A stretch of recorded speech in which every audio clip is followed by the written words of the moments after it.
Baghmare hospital में औरतों से जुड़ी हर बीमारी के इलाज के साथ अब शुरू हो चुका है डिलीवरी। चाहे नॉर्मल हो या सिजरीन, कम दामों में किया जाएगा। 24 घंटे माहिर डॉक्टरों की निगरानी में। अस्पताल का पता सखाफ रोज़ा 4 नंबर स्कूल के करीब, बीजापुर।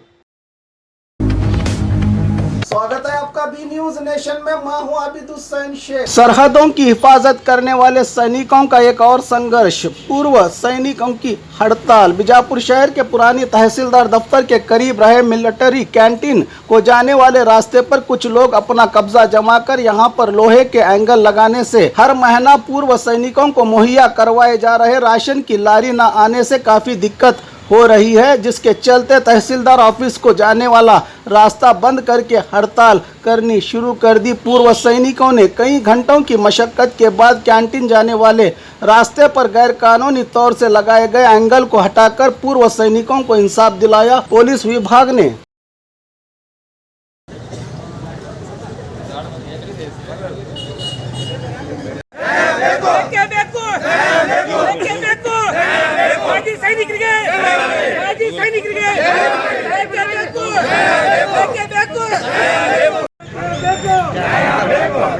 चाबी होंगे। हाँ डालो चाबी।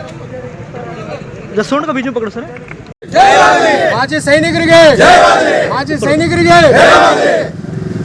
ಇವತ್ತಿನ ದಿವಸ ಮಾಜಿ ಸೈನಿಕರಿಗೆ ಜಿಲ್ಲಾ ಮಾಜಿ ಸೈನಿಕರಿಗೆ ಅನ್ಯಾಯವಾಗಿದ್ದನ್ನು ಖಂಡಿಸಿ ಇಲ್ಲಿ ನಮ್ಮ ಮಾಜಿ ಸೈನಿಕರ ಒಂದು ಕ್ಯಾಂಟೀನ್ ಹಾಗೂ ಮಾಜಿ ಸೈನಿಕರಿಗೆ ಅನುಕೂಲವಾಗುವಂಥ ಒಂದು ಸ್ಥಳಕ್ಕೆ ಪೂಜಾರಿ ಅಂತ ಒಬ್ಬರು ವ್ಯಕ್ತಿಯವರು ತಮ್ಮ ಜಾಗ ಅಂತೇಳಿ ಒಂದು ರಸ್ತೆಯನ್ನು ಬಂದ್ ಮಾಡಿದ್ದಾರೆ. ಹೋದ ತಿಂಗಳ ನಾವು ಅವರಿಗೆ ರಿಕ್ವೆಸ್ಟ್ ಮಾಡ್ಕೊಂಡಿದ್ದೀವಿ. ಅವರು ಅವಾಗ ಇಲ್ಲ ನಾವೆಲ್ಲ ಅಣ್ಣ ತಮ್ಮರಂಗೆ ಇರೋನು, ನಾವೆಲ್ಲ ಏನು ತ್ರಾಸ ಮಾಡಿಲ್ಲ ಅಂತ ಹೇಳಿದರು.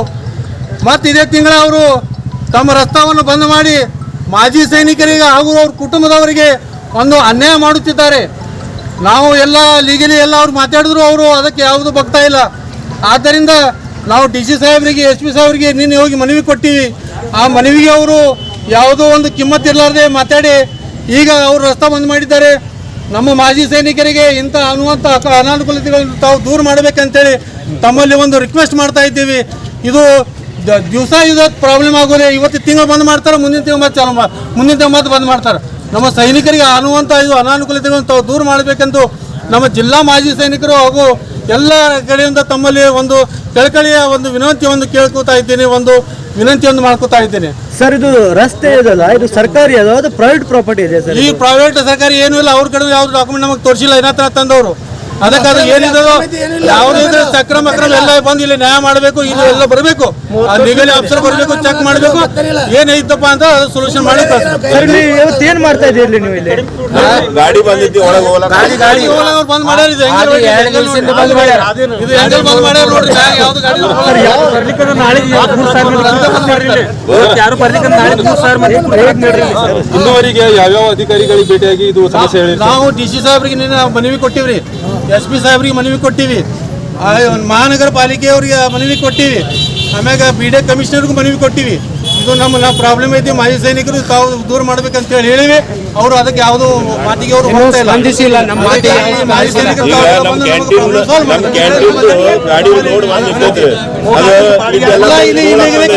ಎಲ್ಲರೂ ಇಲ್ಲಿಗಲಿ ಕಟ್ಕೊಂಡಾರೆ, ಯಾವ ಇಲ್ಲಿಗಲಿ ಇಲ್ಲ. ಸೈನಿಕರಿಗೆ ಒಂದು ರಸ್ತೆ ಕೊಡು ಅಂತ ಹೇಳಿದ್ರೆ ಅವ್ರು ರಸ್ತೆ ಬಂದ್ ಮಾಡಿ ಕೂತಾರ.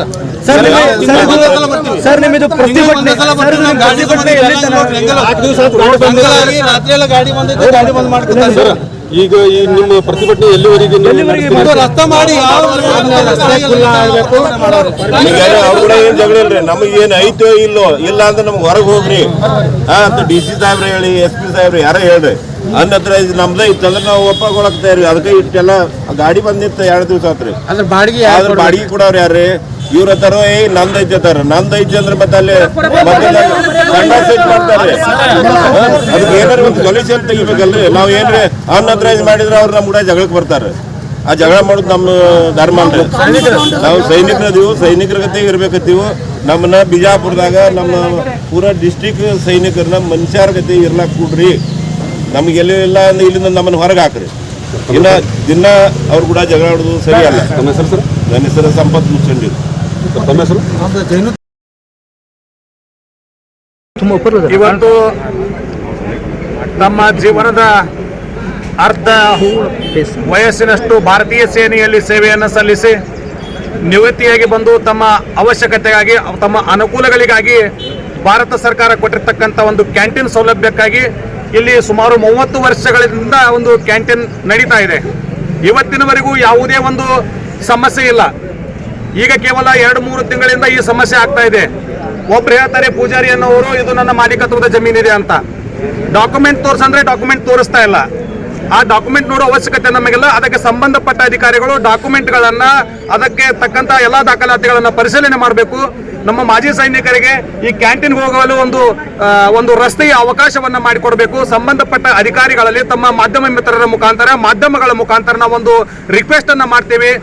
ತಕ್ಷಣವೇ ಈ ಸಮಸ್ಯೆಗೆ ಸ್ಪಂದಿಸಿ ಮಾಜಿ ಸೈನಿಕರ ಈ ಒಂದು ದೊಡ್ಡ ಸಮಸ್ಯೆಯನ್ನ ಹೋಗಲಾಡಿಸಬೇಕಂತ ತಮ್ಮ ಮಾಧ್ಯಮದ ಮೂಲಕ ನಾನು ಮಾಜಿ ಹವಾಲ್ದಾರ್ ವಿದ್ಯಾಧರ್ ಪಾಟೀಲ್ ವಿನಂತಿ ಮಾಡ್ಕೊಳ್ತಾ ಇದ್ದೀನಿ. ಸಂಬಂಧಪಟ್ಟಿರ್ತಕ್ಕಂಥ ಅಧಿಕಾರಿಗಳು ತಕ್ಷಣ ಇಲ್ಲಿ ಮುತುವರ್ಜಿಯನ್ನು ವಹಿಸಿ ಇದರ ಎಲ್ಲಾ ದಾಖಲಾತಿಗಳನ್ನು ಪರಿಶೀಲನೆ ಮಾಡಿ ನಮಗೊಂದು ಸೂಕ್ತವಾದ ವ್ಯವಸ್ಥೆಯನ್ನು ಕಲ್ಪಿಸಿಕೊಡ್ಬೇಕಂತ ತಮ್ಮ ಮಾಧ್ಯಮ ಮುಖಾಂತರ ಅವರಿಗೆ ವಿನಂತಿಸ್ಕೊಳ್ತಾ ಇದ್ದೀನಿ ಸರ್. ಸರ್, ಅದು ಯಾವ ಗಾಡಿ ಅದು ನಿಮ್ ನಿತ್ಯದ 2 ದಿವಸದಿಂದ? 2 ದಿವಸದಿಂದ ಕ್ಯಾಂಟೀನ್ ಸಾಮಾನು ಬಂದಿದೆ ಸರ್. ಏನ್ ಬರ್ತಾ ಇದೆ ಸರ್ ಅದ್ರೊಳಗೆ? ಕ್ಯಾಂಟೀನ್ ಸಾಮಾನು ಗ್ರೋಸರಿ ಐಟಮ್ಸ್ ಎಲ್ಲ ಇದೆ. ಗ್ರೋಸರಿ ಐಟಮ್ ಇದೆ. 2 ದಿವಸದಿಂದ ತಡೆ ಹಿಡಿದು ನಿಲ್ಲಿಸಿದ್ದಾರೆ ಸರ್. ಈಗ ನಿಮ್ ಬೇಡಿಕೆ ಕೇವಲ ದಾರಿ ಸಂಬಂಧ ಮಾತ್ರ ಸರ್. ನಮಗೆ ರಸ್ತೆ ಅನುಕೂಲ ಮಾಡಿಕೊಡ್ಬೇಕು ಅಷ್ಟೇ, ಮತ್ತೇನಿಲ್ಲ. ಇಲ್ಲಿವರೆಗೂ ಯಾವುದೇ ಪ್ರಾಬ್ಲಮ್ ಇಲ್ಲ ಸರ್. 30 ವರ್ಷ ಆಯ್ತು ಈ ಬಿಲ್ಡಿಂಗ್ ಕಟ್ಟಿ. ಇಲ್ಲಿ 30 ವರ್ಷದಿಂದ ಕ್ಯಾಂಟೀನ್ ನಡೀತಾ ಇದೆ. ಯಾವುದೇ ಸಮಸ್ಯೆ ಇಲ್ಲ. ಈ 2 ತಿಂಗಳಿಂದ ಈ ಸಮಸ್ಯೆ ಆಗ್ತಾ ಇದೆ. ಇದರಿಂದ ಏನೋ ಒಂದು ಸಮಸ್ಯೆ ಇದೆ. ಅದು ಒಂದೇ ಕಡೆ ಆಗಿದೆಯಾ ಅಥವಾ ನಮ್ಮ ಕ್ಯಾಂಟೀನ್ ಮಕ್ಕಳದಾಗ ಅನ್ಅಥರೈಸ್ ಒಂದು ವರ್ಕ್ಶಾಪ್ ತೆಗದಾರ್ರಿ. ವರ್ಕ್ಶಾಪ್ ತೆಗದಾರು. ಒಂದು ವರ್ಕ್ಶಾಪ್ ಇರೋದ್ರಿಂದ ಅಲ್ಲಿ ನಮ್ ಹೋಗೋ ಮಂದಿಗೆ ಆಗ್ಲಿ ನಮ್ಗೆ ನಿಂದ್ರಾಕ್ ಜಾಗ ಇಲ್ರಿ. ಸೆಕೆಂಡ್ ಅಲ್ಲಿ ಸಂಡಾಸ್ ಸೈಟ್ ಮಾಡ್ತಾರೆ. ಅದನ್ನ ನಾವು ನೀರಾವ್ರು ಕೂಡಿ ಅದನ್ನ ಸ್ವಚ್ಛ ಮಾಡಿಸ್ತೀವಿ ವಾರಕ್ಕೊಮ್ಮೆ. ಈ ಮತ್ತೆ ಅಲ್ಲಿ ಆ ಕ್ಯಾಂಟೀನ್ ಮಕ್ಕಳದಾಗ ವರ್ಕ್ಶಾಪ್ ಐತಿ, ಯಾರೈತಿ, ಯಾರ ಅಥರೈಸ್ ಆಗೈತಿ, ನಮ್ಗೇನು ಅದಕ್ಕೆ ನಾವು ಏನೂ ಅಂದಿಲ್ರಿ. ಯಾಕೆ ಗೌರ್ಮೆಂಟ್ ಐತಿ. ಮತ್ತು ನಾವು ಗೌರ್ಮೆಂಟ್ ಇದ್ದಾಗ ಸಿವಿಲಿಯನ್ ಬಂದ ಅಲ್ಲಿ ಅನ್ಅಥರೈಸ್ ಎಲ್ಲ ಕಟ್ಕೋತಾರಲ್ಲ, ನಮ್ಗೆ ಏನು ಅಧಿಕಾರ ಇಲ್ಲನು. ಅವ್ರ ಥರ ಅವ್ರ ಬಾಡಿಗೆ ತಗೊಳ್ಳೋರ ಬೇರೆ ಇದೆ. ಗೌರ್ಮೆಂಟ್ ಜಾಗ ಐತಿ, ಅದ್ರ ತಿನ್ನೋರ ಬೇರೆ, ಅದ್ರ ವರ್ಕ್ ಮಾಡೋರ ಬೇರೆ. ಅದಕ್ಕೆ ನಮ್ಮ ಕ್ಯಾಂಟೀನ್ಸ್ ಅಲ್ಲಿ ಯಾಕೆ ಪ್ರಾಬ್ಲಮ್ ಮಾಡ್ಲಾತ್ತಾರು ಇಲ್ಲ ಏನ ಎಲ್ಲರೂ ಕೂಡಿ ನಮ್ಗೆ ಬೇಡ ಅಂದ್ರೆ ನಾವು ಹೋಗ್ತೀವಿ. ಬಟ್ ಅಲ್ಲಿ ಐತಿ ಅಂದ್ರೆ ಅದಕ್ಕೆ ಹಾಕ್ಬೇಕಲ್ರಿ, ಅದು ಮೇನ್. ವರ್ಕ್ಶಾಪ್ ಏನೈತಲ್ರಿ, ಗಾಡಿ ತರಬ್ಲಾಕ್ ಅಲ್ಲಿ ಏನ್ ಬರ್ತಾವ್ರಿ, ಕ್ರೋಸರ್ ಬರ್ತಾವು, ಟೆಂಪು ಬರ್ತಾವು. ಅಲ್ಲಿ ಮೆಕ್ಯಾನಿಕ್ ವರ್ಕ್ಶಾಪ್ ಅಂದ್ರೆ ಎಡ್ಜ್ ಹಾಕ್ಬೇಕು ನೋಡ್ರಿ.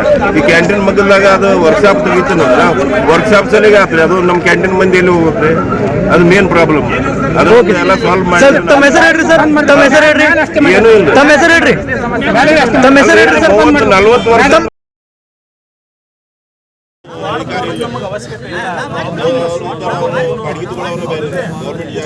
ಮುಂಚೆನೂ ಸರ್ ಹೋಗಿ ನಾವು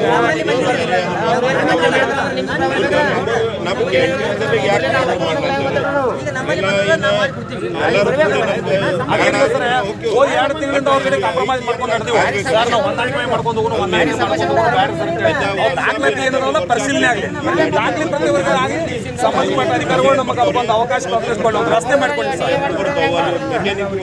ಅದಕ್ಕೆ ಸಂಬಂಧಪಟ್ಟ ಅಧಿಕಾರಿಗಳು ದಾಖಲೆ ಪರಿಶೀಲನೆ ಮಾಡಿ ನಮ್ಗೆ ಒಂದು ರಾಸ್ತಾದೊಂದು ಅನುಕೂಲ ಮಾಡಿಕೊಳ್ಳಿ ಅಂತ ವಿನಂತಿ. ಏನಿಲ್ಲ ಸರ್, ನಮಗೆ ಪ್ರಾಬ್ಲಮ್ ಕ್ರಿಯೇಟ್ ಮಾಡಿ ಏನಿಲ್ಲ, ನಮ್ಗೆ ರಸ್ತೆ ಅನುಕೂಲ ಮಾಡಿ.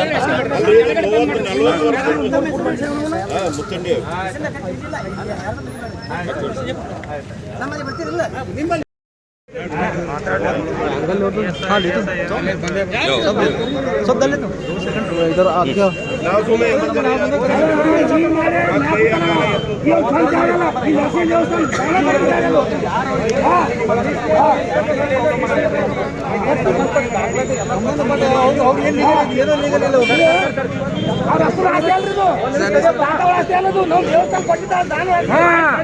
ಪೂಜಾರಿ ಕೊಟ್ಟಿದ್ದಾನ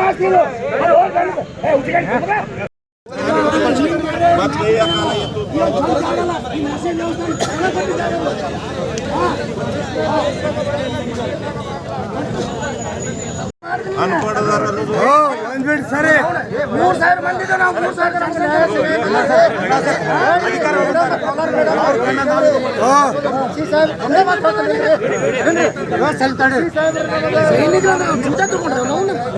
ಮಾತಾಡ್ಬೇಡ್ರಿ ಹಿಂಗ ಒಂದ್ ಮಿನಿಟ್ ಅವ್ರೇನು ಉತ್ತರ ಕೊಟ್ಟರು ಅಷ್ಟೇ.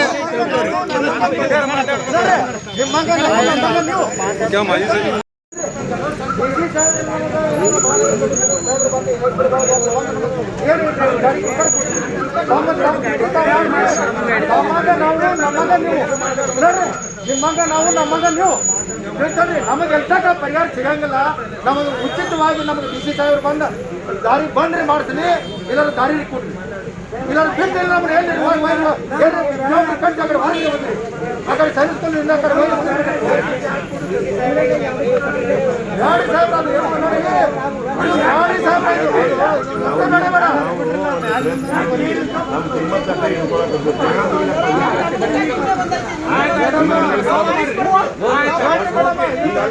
ಈಗ ಬಾಡಿಗೆ ಗಾಡಿ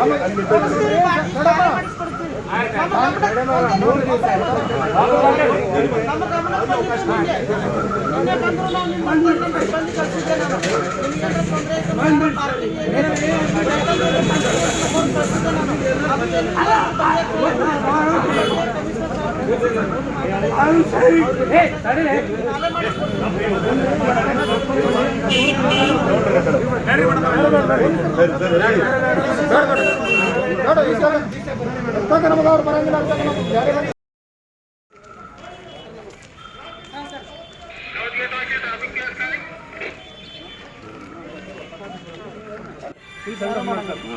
ನಮಗೆ ಕೊಡಬೇಕು. ಏನಾದ್ರು ಕೊಟ್ಟರೆ ಯಾರೋ ಮಾಡ್ತಾರೆ, ಒಂದು ಬಾಟ್ಲಿ ಕೊಡ್ತೀರಿ ಏನೊಂದಿಗೆ ಅಂತ ಕೆಲಸ ಇದ್ರಿ. ಸಂಡಸ್ ಯಾರು ಎತ್ತವ್ರಿ, ಓಪನ್ ಏರಿಯಾ ಸಂಡಸ್ ಕೊಂಡಿರ್ತಾರೆ. ಎಷ್ಟು ನಾನು ಒಂದು ಜನ ಇದ್ರೆ. ನಮಸ್ಕಾರ ಸರ್. ಹೆಂಗ್ ಮೇಡಮ್ ಇಲ್ಲೇ ಇದ್ದಾರೆ ಕೋಲಾರ ಮೇಡಮ್ ಯಾರ ರೀತಿ ಯಾರ ಹತ್ರ ಇದ್ದೀವಿ, ಯಾರ ಜಾಗದಾಗ ಐತಿ ಅದು ಗೊತ್ತಿಲ್ಲ ಸರ್. ವರ್ಕ್ಶಾಪ್ ಹಾಕಿ ಅದ್ರ ಬಗ್ಗೆ ನಮಸ್ಕಾರ ಸರ್. ಬಾಬಾ ಇದು ಒಂದಿರ್ತಾರೆ ಮೇಡಮ್ ಸಾದ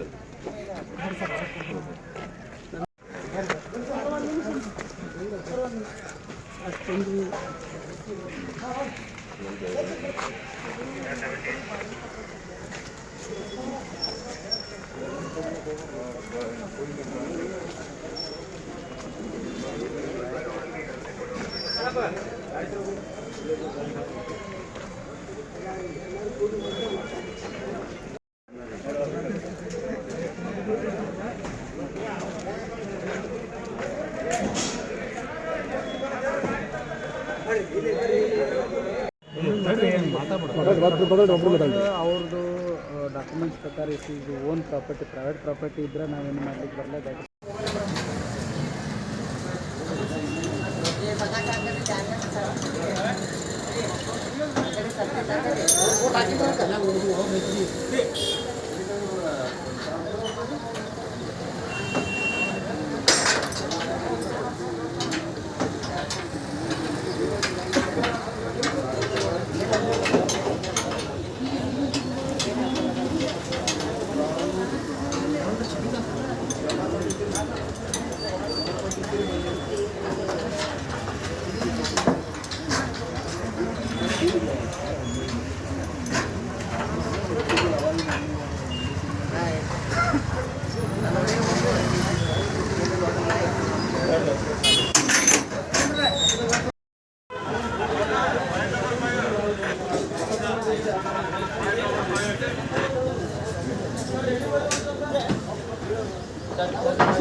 food, grocery, raw chicken, mutton, fish,